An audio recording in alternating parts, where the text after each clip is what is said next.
भाजपा ने शिमला में त्रिपुरा और नागालैंड में हुए विधानसभा चुनावों में भाजपा की जीत का जश्न मनाया। इस जश्न में भाजपा नेता प्रतिपक्ष जयराम ठाकुर विशेष रूप से उपस्थित रहे।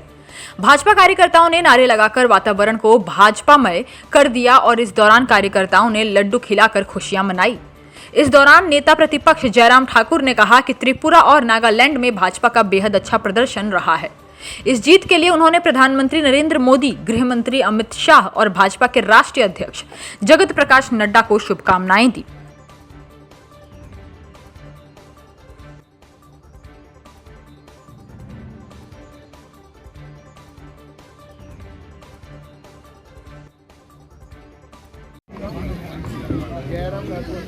मुझे इस बात की खुशी है कि जहां भारतीय जनता पार्टी को जीतना बहुत मुश्किल माना जाता था पूरे देश भर में, और वो जो राज्य हैं वो हमारे जो नॉर्थ ईस्ट के राज्य हैं उनका उसमें जिक्र होता था।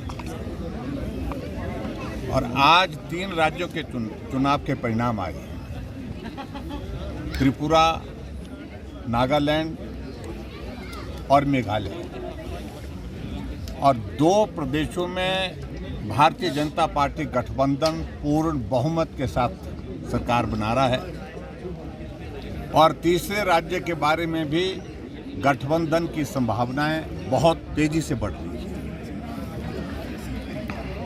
और खास तौर से मैं अगर त्रिपुरा का मैं जिक्र करूं, त्रिपुरा बहुत लंबे समय तक वहां पर कम्युनिस्टों का शासन रहा, और कम्युनिस्टों का शासन जिस प्रकार से दहशत फैला करके काम करता था, लोग उससे बाहर निकलना चाह रहे थे।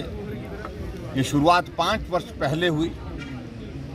भारतीय जनता पार्टी गठबंधन की वहाँ पर सरकार बनी और भारतीय जनता पार्टी के नेतृत्व में सरकार बनी वहाँ, और वो सरकार 5 वर्ष चलने के बाद फिर से भारतीय जनता पार्टी गठबंधन वहाँ पर बहुमत के साथ सरकार बनी। बीजेपी जिंदाबाद। रूप से पूरे देश भर में आज बहुत खुशी का माहौल है।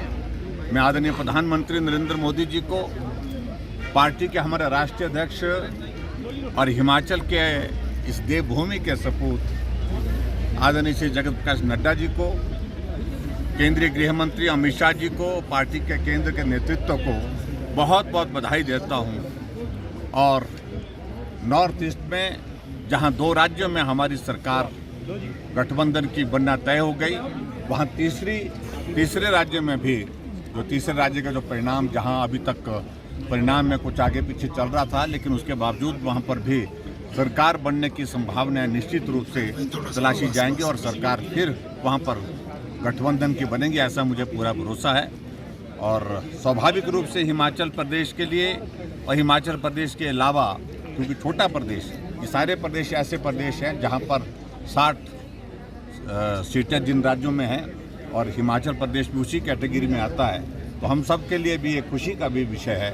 और खुशी के साथ साथ में पूरे देश भर में आने वाले समय में भारतीय जनता पार्टी के नेतृत्व को मजबूती मिलेगी, ताकत मिलेगी, और आने वाले लोकसभा के चुनाव के लिए भी इससे जीत का बात को लेकर पहले दिन से स्पष्ट थे। और मैं उनकी जानकारी के लिए भी बताना चाहता हूँ, शायद उनको पूरे देश भर में किसी सरकार के पास सबसे सस्ता हेलीकॉप्टर जो है वो हमारी सरकार के पास था।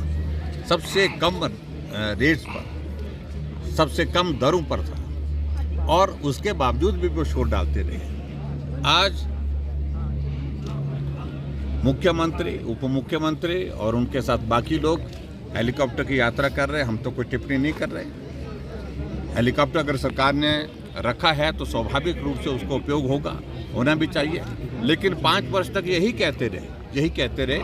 लेकिन अब देखता हूँ मैं कि अगर हेलीकॉप्टर की ज़रूरत उनको उस वक्त नहीं लगती थी और वर्तमान में लग रही है, तो इसका प्रश्न तो मुझे लगता है कि उनसे ही पूछना चाहिए। सर, नगर निगम आपके पास बात करेंगे, अभी चुनाव की तारीखें होने दीजिए, उसके बाद बात करेंगे। मुख्यमंत्री ने आज कहा है, तो मालूम नहीं आखिरकार वो पिछला कब तक खोदते रहेंगे। मेरे हिसाब से उनको अब आगे बढ़ने के लिए भी अब शुरुआत करनी चाहिए। अब उनकी सरकार बनी है, लोग ये जानना चाहते हैं कि आप आने वाले समय में, अब हिमाचल प्रदेश में सरकार बनने के 3 महीने के बाद आप क्या करने वाले हैं। श्वेत पत्र का अगर जिक्र किया है तो मैं उसका मैं स्वागत करता हूँ। सारी बातों को लेकर के चर्चा करेंगे और ये बदहाली 5 वर्ष में वो पहले बार इस प्रकार से इन सारी दायित्वों का निर्वहन करने के लिए यहाँ पर हमारे बीच में हैं, पूरे प्रदेश का नेतृत्व कर रहे हैं। तो शायद उन्होंने इससे पहले कभी इस बात पर आकलन ही नहीं किया, सोचा ही नहीं कि भाई हिमाचल किस दौर में से आर्थिक रूप से गुजर रहा है। ये 5 वर्षों में नहीं, बहुत लंबे समय तक कांग्रेस ने जिस प्रकार से शासन किया, शासन के बाद जो है सारी अर्थव्यवस्था को तहस नहस किया। और उसमें आप देखेंगे 5 वर्ष का अगर वो हिसाब मांगेंगे तो निश्चित रूप से उनके कार्यकाल का भी हिसाब जो है वो लोगों के सामने प्रस्तुत किया जाएगा। एक सर कैबिनेट ने निर्णय करने की जो उनको छूट है वो करना चाहते हैं वो करें, लेकिन इससे वो एक संदेश देने की कोशिश कर रहे हैं कि जो हमने CPS बनाए हैं, जिस पर लोगों ने बहुत सारे प्रश्न खड़े किए हैं, जो कैबिनेट के स्तर के साथ दर्जे के साथ हमने बहुत सारे लोगों को जिम्मेवारियां दी हैं, उस पर बहुत सारे प्रश्न खड़े किए हैं, तो उस सारी चीज़ को थोड़ा डाइल्यूट करके एक आदि कॉरपोरेशन या बोर्ड को वो मर्ज करने की बात कर रहे हैं, उससे कुछ समाधान नहीं होने वाला। सर दूसरा कर्ज भी पाइए बढ़ना हमारे पास, मैं उनका स्वागत करता हूँ, बैठ के बात करें। विधायक दल की बैठक है शाम को, और विधायक दल की बैठक में निश्चित रूप से विधानसभा के सत्र से संबंधित, क्योंकि बजट सत्र ये पहला बजट सत्र है वर्तमान सरकार का, और बजट सत्र से संबंधित बहुत सारे इश्यूज हैं, प्रश्न कौन कौन से लगने चाहिए, डिस्कशंस क्या होने चाहिए, उन सारी बातों को लेकर चर्चा करेंगे, अपनी स्ट्रेटजी बनाएंगे। लेकिन सबसे बड़ी बात यह है कि 2.5 महीने के इस कार्यकाल में कांग्रेस पार्टी के खिलाफ जिस तरह का एक माहौल बना है, उसके लिए हमारी रणनीति क्या होगी, इस बात को लेकर के चर्चा करेंगे। हिमाचल प्लस न्यूज के लिए शिमला से पुष्पेंद्र चौधरी की रिपोर्ट।